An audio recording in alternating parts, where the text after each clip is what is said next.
특강 발표 시작하도록 하겠습니다. 어, 논문 제목은 Leveraging Open Knowledge for Advancing Task Expertise in Large Language Model. 라지 랭귀지 모델에 여러 가지 엑스퍼트가 있고, 이제 오픈 소스 데이터를 활용해서 그 엑스퍼트를 뭐 다시 학습하고 새로운 태스크에 좀 강인하게 대응할 수 있는 방법을 어, 다룬 논문입니다. 상하이 지하통대학교랑 텐센트에서 작업을 했고, 아카이브에 지난달 말에 올라왔고, 양식을 보니까 IEEE 저널에 제출을 한 것 같습니다. 그래서 보시다시피 이렇게 뭐 테스트가 많습니다. 수학, 뭐 로지컬, 커절, 비주얼, 멀티모달, 뭐 이제 테스트가 굉장히 많은데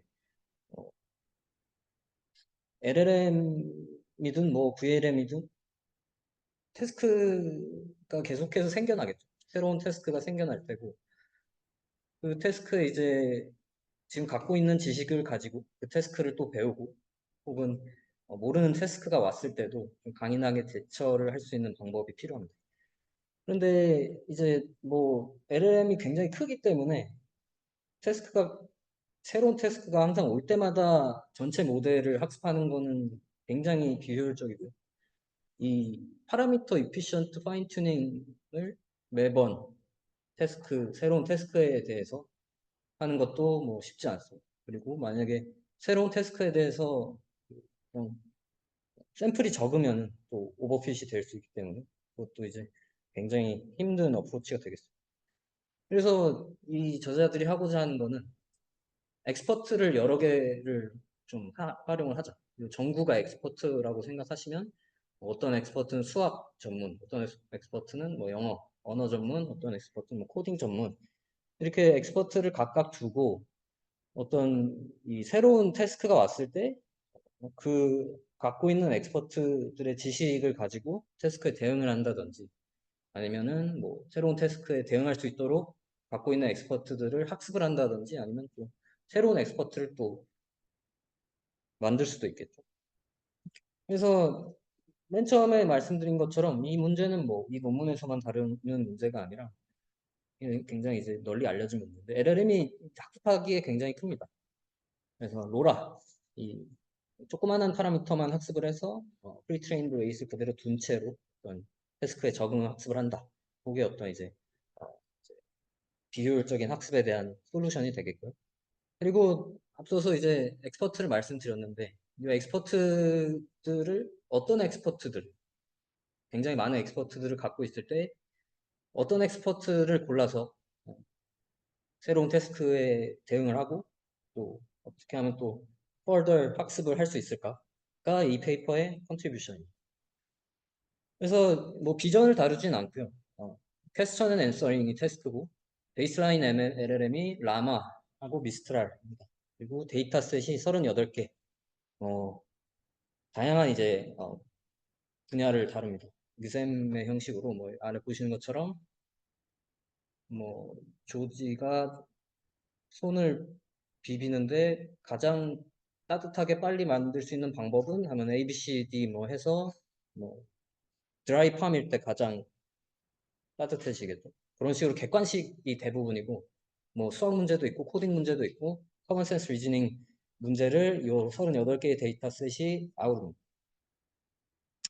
그래서 시작하기 앞서서 준비물이 앞서 말씀드린 저기 라마랑 미스트랄 LLM이 프리트레인된 LLM이 하나가 필요하고 그리고 38개의 엑스퍼트가 필요합니다. 앞서서 38개의 데이터셋이 있다고 말씀드렸는데 각각의 엑스퍼트는 하나의 로라고요. 그래서 논문에서는 이제 로라 뱅크라고 표현을 합니다. 38개의 로라가 있는 거죠. 각각의 데이터셋으로 학습한 각각 데이터셋의 전문가가 되겠습니다. 그리고 또 하나 준비물이 새로운 태스크에 대한 K샷 샘플입니다. 새로운 태스크를 해결하고자 할 때 먼저 체인 오브 톡처럼 샘플들을 몇 개를 보여줍니다. 그 샘플들을 가지고 엑스퍼트를 선택을 하고 또 그 선택된 엑스퍼트들을 가지고 문제를 해결하고 또 새로운 태스크에 대해서 학습을 합니다. 그리고 또 오픈 소스 데이터셋을 이 엑스포트 데이터셋 말고 그리고 새로운 태스크 데이터셋 말고 또 다른 오픈 소스 데이터셋을 또 가져와서 활용할 겁니다. 이렇게 4개의 준비물을 가지고 뭐 이렇게 오버뷰 그림인데요. 복잡해가지고 하나하나 좀 가지고 가겠습니다. 그래서 이제 뭐 이 두 개,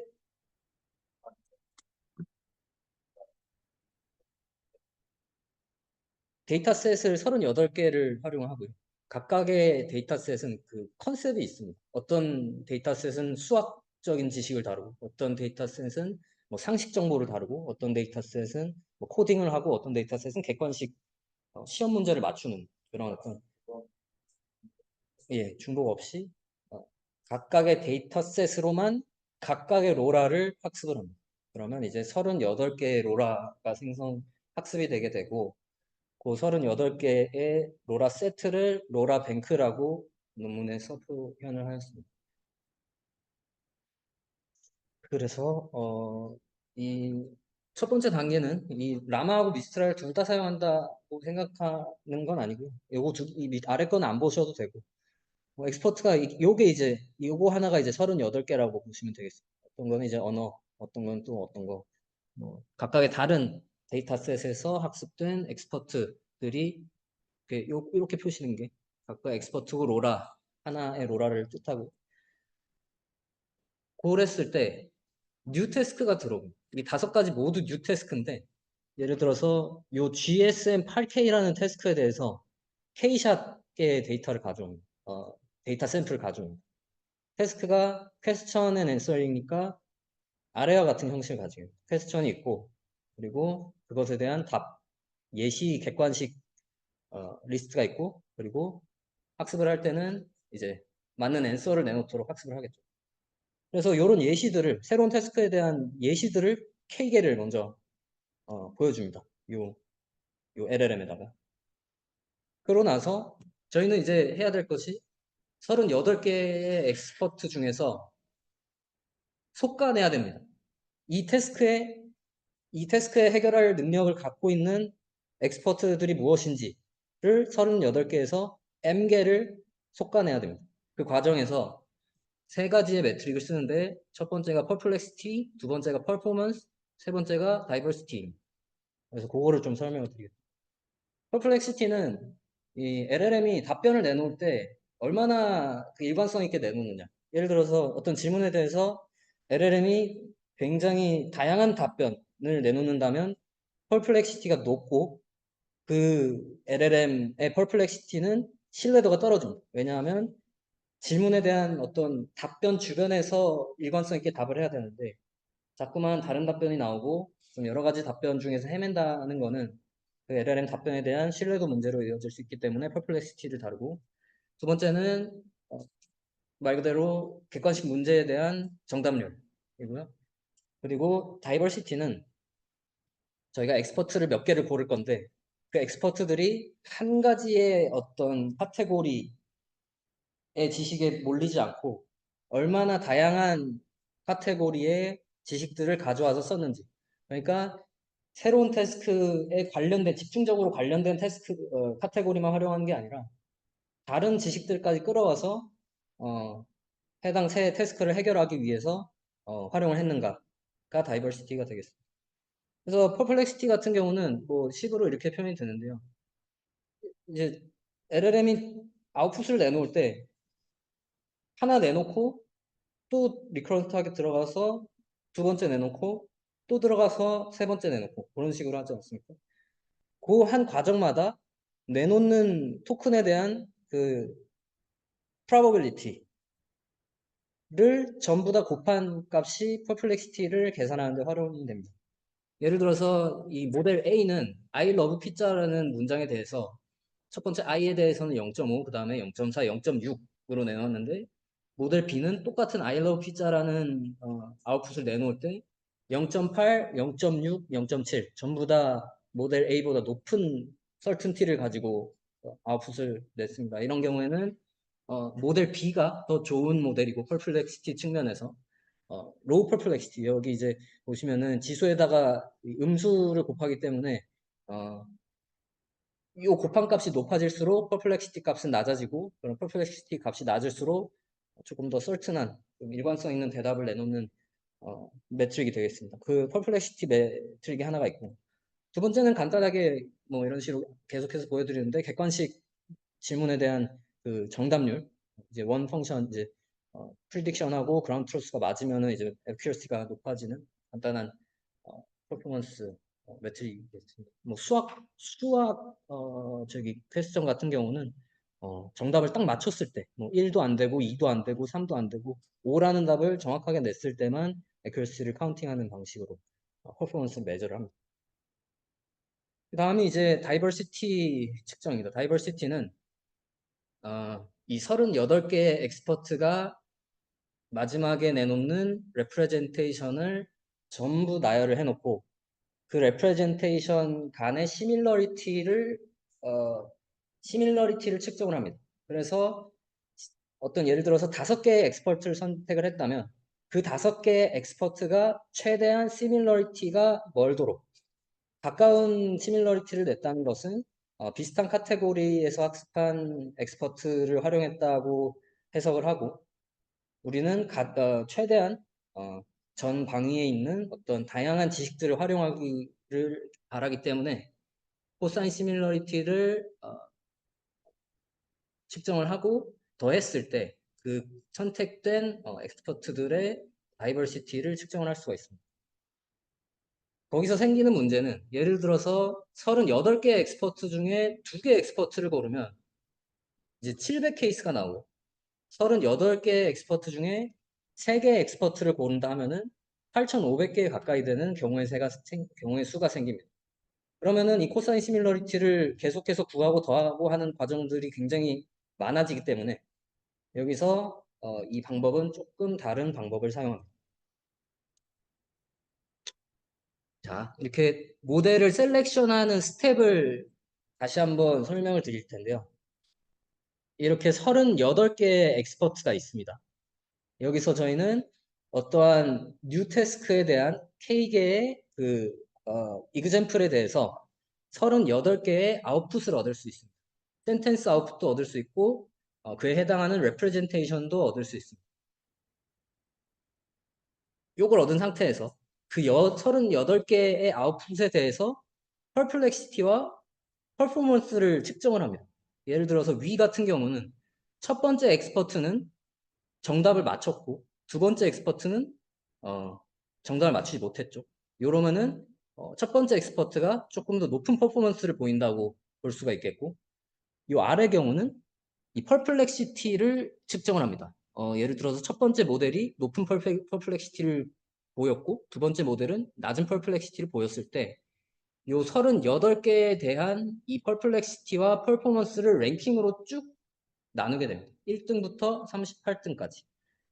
그래서 방금 설명드린 것과 같이 이 38개의 엑스퍼트에 대해서 퍼포먼스와 다이버시티는 측정하지 않고 퍼플렉시티와 퍼포먼스만 계산을 해서 각각의 랭킹을 구한 다음에 퍼포먼스에 대한 랭킹, 퍼플렉시티에 대한 랭킹을 구한 다음에 그 랭킹을 합산을 해서 만약에 두 랭킹 모두 1등이라면 뭐 2라는 값이 나오겠죠. 둘 다 꼴등이면 뭐 76이라는 값이 나올 테고. 그래서 그 얻어진 값을 보고 가장 높은 M개의 엑스퍼트만 추려냅니다. M이 만약에 16이라면 38개의 엑스퍼트 중에 가장 랭킹이 높은 16개의 엑스퍼트만 먼저 추려냅니다. 그 다음에 16개를 예를 들었는데 16개의 엑스퍼트 중에서 또 N개의 엑스퍼트의 모든 조합을 요 세로축으로 나열을 합니다. 그러니까 16개에서 예를 들어서 4개의 엑스퍼트를 고르고 싶다면 뭐 첫 번째는 1, 2, 3, 4, 두 번째는 1, 2, 3, 5, 뭐 쭉쭉쭉 가겠죠. 그런 식으로 모든 그 4개짜리의 조합 경우의 수를 따지고 그 각각의 경우의 수마다 이 다이버시티를 측정을 합니다. 그 다이버시티는 그 4개, 골라진 4개의 엑스퍼트들의 그 코사인 시밀러리티의 각각의 조합의 합. 이게 좀 복잡한데요. 아무튼 그렇게 해서 이 각 조합에 대한 또 다이버시티를 측정을 하고 각 조합에 대한 다이버시티가 구해졌을 때 가장 높은 다이버시티를 가지는 4개의 조합. 예를 들어서 뭐 1번부터 16번 엑스퍼트 중에 뭐 1, 3, 5, 7번 엑스퍼트를 시밀러리티를 구했을 때 가장 다이버시티가 높더라 하면은 최종적으로 1, 3, 5, 8, 1, 3, 5, 7번 엑스퍼트만 선택을 하는 겁니다. 그래서 펄플렉시티와 퍼포먼스로 먼저 한번 걸은 다음에 그 다음에 다이버시티로 또 한번 거는 거예요. 그래서 결국에는 갖고 있는 38개의 엑스퍼트 중에서 일관성 있는 답을 내놓고 뉴 태스크에 대한 퍼포먼스도 높고 그리고 다양한 분야에 대한 지식을 끌어다 쓸 수 있는 4개의 엑스퍼트를 다음과 같은 방식으로 선정을 합니다. 그래서 서머리 하자면 LLM에다가 K샷 샘플, 뉴 태스크에 대한 K샷 샘플을 줘요. 네. 그게 원래는 뉴태스크라고 해서 다른 데서 갖고 와야 되는데 요 실험 세팅에서는 38개 안에 포함이 됩니다. 그러니까 원래는 이제 38개 바깥에 있는 데이터셋에서 실험을 하는 게 맞는데 뭐 약간 뭐 약점이라고 할까요? 그러니까 그 38개 안에 있는 태스크를 사용하긴 했습니다. 근데 이상적으로는 그렇습니다. 그래도 이제 이해를 돕기 위해서 제 발표를 들으실 때는 그 바깥에 있는 다른 태스크에서 가져왔다고 생각하시고 들으시면은 이해가 좀 편하실 것 같습니다. 그래서 K샷 샘플, 그러니까 뉴 태스크에 대한 K샷 샘플을 가져오고 LLM한테 제공을 하고 각각의 엑스퍼트가 내놓는 38개의 아웃풋을 가진 상태에서 먼저 펄플렉시티와 퍼포먼스를 가지고 몇 개의 엑스퍼트를 추려낸 다음에 그 다음에 다이버시티 매트릭을 활용해서 한 번 더 조합을 가장 적절한 조합을 찾습니다. 그러면 이제 뭐 몇 개의 엑스퍼트가 선정이 되겠죠. 그게 이제 첫 번째 단계고요. 두 번째, 이제 아까 준비물에서 4개를 말씀드렸습니다.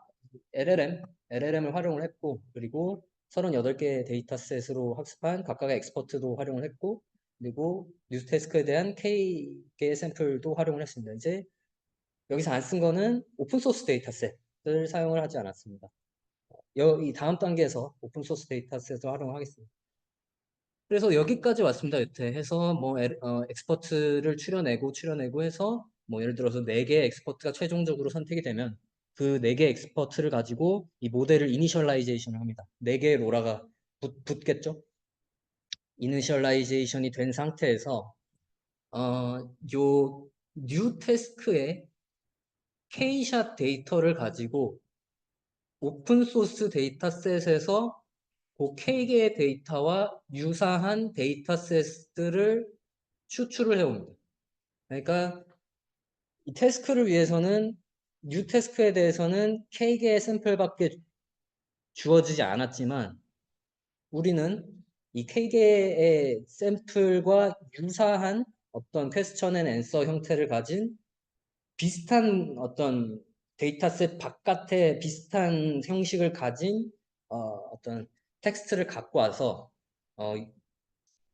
요 선택된 엑스퍼트들과 그리고 이제 뒤에서 설명드릴 라우터 펑션을 학습을 해서 뉴 태스크에 대응을 할 때 어떤 엑스퍼트를 액티베이션 할지를 further fine tuning 할 것입니다. 그래서 요 K의 데이터셋으로 오픈소스 데이터셋에서 추출을 해온다. 방금 설명드린 부분이 되겠죠? 그래서 어떤 데이터셋을 갖고 올 거냐?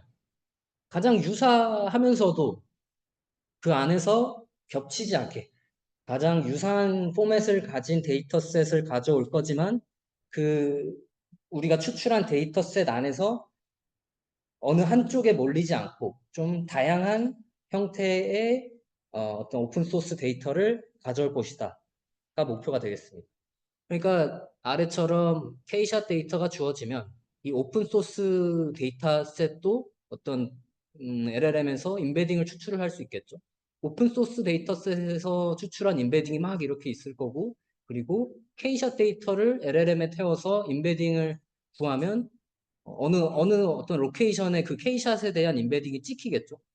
그러면 그 요 파란색으로 표시된 K샷 뉴 태스크를 설명하는 임베딩 주위에 있는 오픈 소스 데이터 세트를 먼저 추출을 한 다음에 그 다음에 요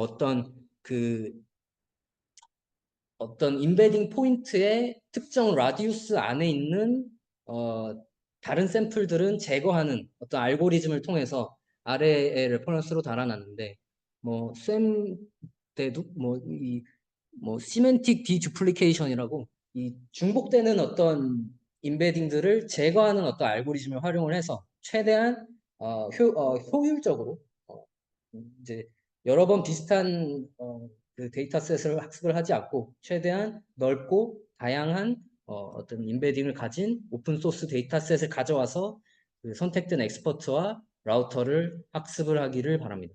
그래서 결국에는 K샷 데이터셋을 가지고 오픈소스 데이터셋에서 이제 오그멘테이션 된 어떤 학습 샘플을 가져오고 그 학습 샘플을 가지고 엑스퍼트를 학습을 하게 됩니다. 그래서 여기서 또 한 번 엑스퍼트들을 걸러냅니다. 그 엑스퍼트를 걸러내는 과정이 라우터가 하는 액션인데요. 예를 들어서 8개 엑스퍼트를 가지고 이니셜라이제이션이 됐을 때 실제로 추론이나 학습에 활용되는 엑스퍼트는 예를 들면 4개만 활용을 합니다.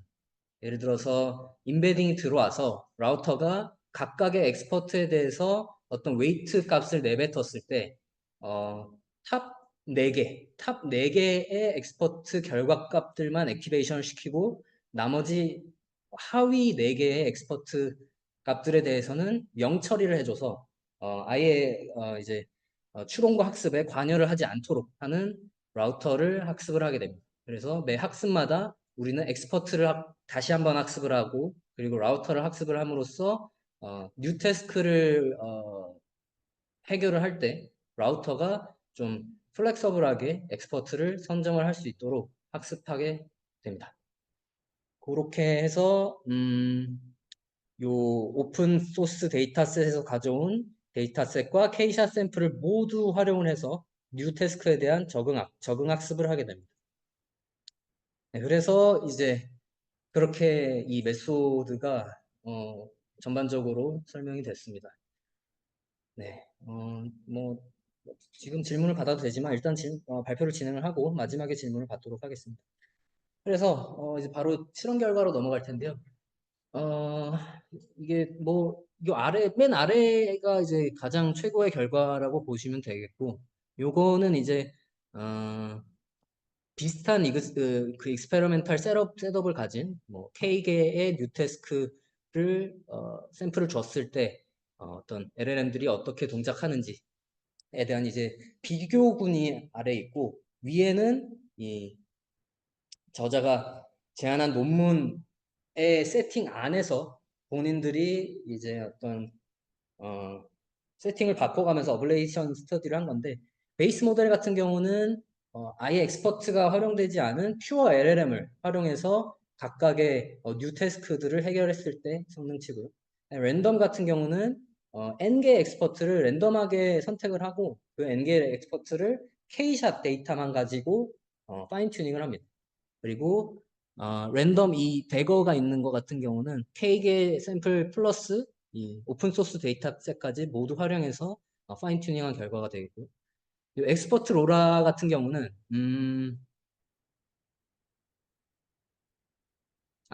그 타겟 태스크에서 K샷 샘플을 활용한 게 아니라 타겟 뉴 태스크에 있는 트레이닝 셋을 전부 다 가져와서 하나의 로라를 파인 튜닝을 해서 얻은 결과입니다. 그러니까 K샷 몇 개만 주어졌을 때가 아니라 그 뉴 태스크에 대한 모든 트레이닝 셋을 다 활용을 해서 로라를 트레이닝하고 실험 결과를 봤을 때의 결과가 엑스퍼트 로라고 소울스 베스트 같은 경우는 38개의 엑스퍼트의 결과값을 모두 본 다음에 결과적으로 가장 높은 성능을 낸 로라를 선택을 했을 때, 그러니까 모든 실험을 다 거치고 결과까지 확인한 다음에 제일 좋은 이제 로라를 선택했을 때의 어떤 결과값이고요. 그리고 소스베스트 SFT 같은 경우는 어, 위와 똑같은 어떤 세팅인데 이 오픈 소스 데이터셋까지 모두 가져와서 다시 재학습을 했을 때의 결과 값입니다. 그래서 뭐 여기서는 뭐 요 아래 비교군들보다 좋다는 것도 뭐 중요하지만 이런 어떤 뭐 38개 엑스퍼트 중에 하나를 정해서 가장 성능이 좋은 하나를 정해서 얻은 결과물보다 이 MOE 방법을 활용을 해서 몇 개 다른 엑스퍼트들을 동시에 활용하고 그 엑스퍼트들의 지식을 종합적으로 활용했을 때 좀 더 잘 맞추더라 하는 부분을 좀 주목을 하면 좋을 것 같습니다. 그다음에 뭐 요거는 이제 뭐 엑스퍼트들이 라우터가 엑스퍼트들의 각각의 액티베이션 정도를 정해주는데 뭐 하나의 엑스퍼트에 쏠리지 않고 각각의 테스크를 활용을 할 때 골고루 각각 엑스퍼트의 어떤 지식을 활용을 했다 이거를 비주얼라이제이션 한 결과가 되겠고 그 다음에는 이제 K샷 K샷을 몇 개를 주면은 좋은가 해서 봤더니 50개? 50개면은 이제 어, 많으면 많을수록 일단은 좋은 것 같습니다. 근데 50개 정도에서 약간 수렴을 하는 것 같고요. 사실 뭐 5개일 때랑 50개일 때랑 뭐 큰 차이 나진 않는데, 어, 여기서 제가 생각해 볼 수 있는 부분은 5개 정도면 괜찮다. 그런데 많으면 많을수록 좋다. 그런 부분을 좀 볼 수 있겠습니다. 아, 그리고 또 이건 제 생각인데, 이 K가 많을수록 오픈소스 데이터셋 임베딩 스페이스에서 비슷한 어떤 질문지를 가져오기에 K의 개수가 많으면 많을수록 좀 더 편향되지 않고 좀 태스크와 좀 연관된 샘플들을 가져올 수 있지 않을까 한 게 읽으면서 제가 한 생각입니다.